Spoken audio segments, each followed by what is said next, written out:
Saya tak mampu nak cerita tentang kehebatan ayat ini. Ayat firman Allah semua hebat belaka. Tetapi pengalaman saya sendiri dan pengalaman orang yang datang bercerita kepada saya.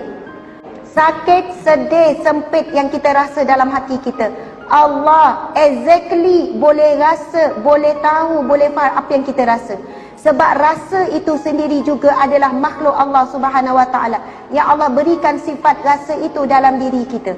Bila kita sebut innallaha basirun bil ibad, Allah Maha melihat. Manusia boleh lihat kita sakit, doktor boleh bagi ubat untuk kurangkan kita sakit, tapi doktor tak boleh rasa sakit yang kita alami. Tapi Allah betul-betul boleh rasa.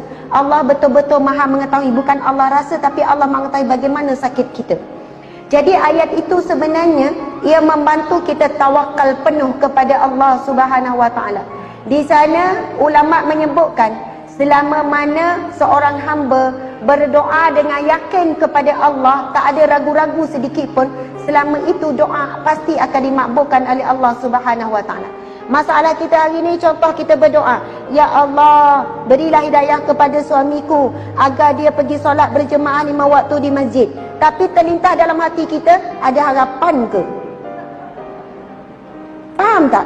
Kita ada rasa ragu-ragu. Ya Allah, jadikanlah anakku sekian-sekian. Nampak jalan tak anak?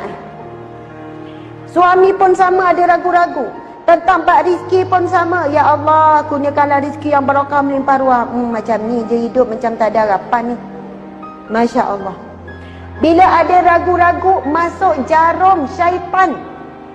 Apabila kita tidak yakin dengan Allah, kita tak betul-betul serah bulat-bulat kepada Allah Subhanahu Wa Taala. Allahu Akbar. Dan kalau kita perhatikan hadis Nabi, golongan yang masuk syurga tanpa dihisap, tanpa diazab, ada 4 ciri.